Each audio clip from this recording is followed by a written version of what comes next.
আল্লাহ পাক রব্বুল আলামিন এটা গোপন করলেন না, এটা প্রকাশের জন্য মানুষের শিক্ষা দেওয়ার জন্য আল্লাহ পাক রব্বুল আলামিন বললেন, অকালা নিসওয়াতুন ফিল মাদিনাতি ইমরাতুল আজিজি তুরাবিদু ফাতাহা আন নাফসি قد شغفها حبا إنا لنراها في ضلال مبين।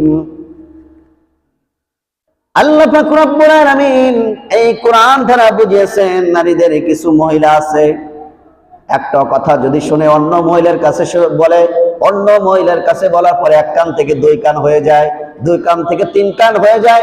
এমন হতে হতে মিশরের সমস্ত নগরীর মহিলারা কানে ঘুষি ঘুষি করে শুরু করলো যে মিশরের আজিজের স্ত্রী জুলেখা এমন একটা কাজ করেছে, তার দাসের প্রেমে পাগল হয়ে গেছে। এই কথা জুলেখার কানে আসলো।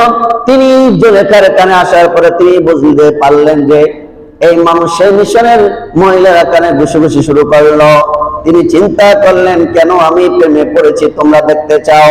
তখন তিনি বললেন, ফালাম্মা সামিআত বিমাকরিহিন্না আরসালাত ইলাইহিন্না ওয়া আ'তাদাত লাহুন্না মুত্তাকাও। জুলেখা তাদের চক্রান্তর কথা জানতে পেরে সবাইকে তিনি সবার কাছে চিঠি পাঠালেন এবং তিনি দাওয়াতের আহ্বান জানালেন। অর্থাৎ শহরের সমস্ত নারীদের, যত বড় লোকের মেয়ে ছিল, সুন্দরী নারী ছিল, সবাইকে তিনি দাওয়াতের আহ্বান জানালেন যে তোমাদেরকে আমি দাওয়াত দিলাম, তোমরা একবেলা আমার কাছে আসবে এবং তোমরা দাওয়াত কবুল করবে। সেই নগরের নারীদের কাছে তিনি চিঠি পাঠানোর পরে তারা একটা সময় নিয়ে সবাই আসলেন। আসার পরে সবাইকে একটা একটা করে সোফা চেয়ার দিলেন। এই আলোচনা আমি একবার প্রথমবার বলেছিলাম সংক্ষিপ্তভাবে। তো তিনি চেয়ার দিলেন সোফার, যে সোফায় তোমরা বসো, এবং সবার কাছে একটা বালিশ দিলেন।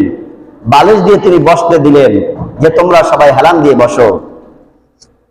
সমস্ত নগরের মিশরের মহিলারা, নারীরা, সুন্দরী নারীরা সবাই হেলান দিয়ে চেয়ারে বসলেন। তখন আল্লাহ পাক রব্বুল আলামিন বললেন, ওয়া আতাত কুল্লা ওয়াহিদাতিন মিনহুন্না সিক্কিনা ওয়া ক্বালাত খুরুজ আলাইহিন্না ফালাম্মা রাআইনাহু আকবারনাহু ওয়া ক্বাত্তা'না আইদিয়াহুন্না وقلنا حاش لله ما هذا بشرا إن هذا إلا ملك كريم। আল্লাহ পাক রব্বুল আলামিন বললেন, সবাই নারীরা যখন হেলান দিয়ে বসলো, তখন জুলেখা তাদের প্রত্যেকের হাতে একটা একটা ফল তুলে দিলেন। ফলের সাথে সাথে তারা একটা করে ছুরি দিলেন, যে এই ছুরি ধরো আর এই ফলটা ধরো। এরপরে তারা যখন হেলান দিয়ে বসলেন এবং ছুরি আর ফল যখন তাদের হাতে, তখন ইউসুফ আলাইহিস সালাতু ওয়াস সালামকে জুলেখা ডাক দিলেন তাদের সামনে। যখন ইউসুফ আলাইহিস সালাতু ওয়াস সালাম তাদের সামনে আসলেন, তখন তারা দেখে ইউসুফ আলাইহিস সালাতু ওয়াস সালাম এত সুন্দর চেহারা দেখে তারা অবাক হয়ে গেলেন। তাদের সামনে বেরিয়ে আসার পরে এমন ভাবে এত সুন্দর সুনামধর অধিকারী, এত সুন্দর চেহারা, তিনি যখন সামনে আসলেন, মহিলারা চোখের পলক ছাড়লেন না, এক পলকে দেখতে থাকলেন আর চিন্তা করলেন, এ কি মানুষ? এ তো আল্লাহ পাক রব্বুল আলামিনের ফেরেশতা, সম্মানিত ফেরেশতা। এই চিন্তা করতে থাকলেন। আর তারা জুলেখা বললেন, তোমরা এখন ফলটা কাটতে থাকো। যখন তারা ফল কাটতে কাটতে হাতের আঙ্গুলগুলো কেটে ফেললো, তখনও তারা টের পাচ্ছে না যে তাদের আঙ্গুলগুলো কেটে ফেলছে। কিন্তু যখন ওই ফলটার কথা হাদিসে এসেছে, ওই ফলটা ছিল কমলা লেবু ফল, যেটাকে বলা হয় কমলা আমরা বলি। যখন ওই কমলার রস, টক রসটা যখন ওই কাটা জায়গা লাগলো, তখন মহিলারা একটু ব্যথার আঘাত পেল, তখন তারা চোখে পলক দিল। তখন জুলেখা বলল, তোমরা এতদিন যে তোমরা চক্রান্ত করেছিলে যে আমি ইউসুফের জন্য পাগল হয়ে গেছি, আজকে কি তোমরা বুঝতে পারছো কিসের জন্য আমি পাগল হয়েছি?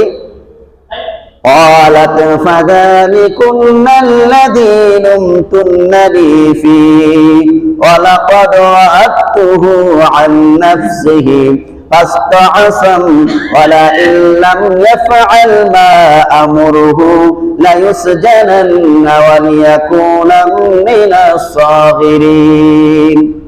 জুলাইখা বলল যে তোমরা তো আমাকে চক্রান্তের ভিতরে ফেলেছিলে, তোমরা আমার সমালোচনা করেছিলে কেন জুলেখা একজন দাসের প্রতি প্রেমের আসক্ত হয়ে পড়েছে, আর তোমরা আজকে একটা দিন দেখেছো, শুধু একটা পলক দেখেছো, তাই তো তোমরা হাত কেটে ফেলেছো। আর আপনি ইউসুফকে সারা দিন রাত 24 ঘন্টা দেখি, আমি কিভাবে ঠিক থাকি বলো?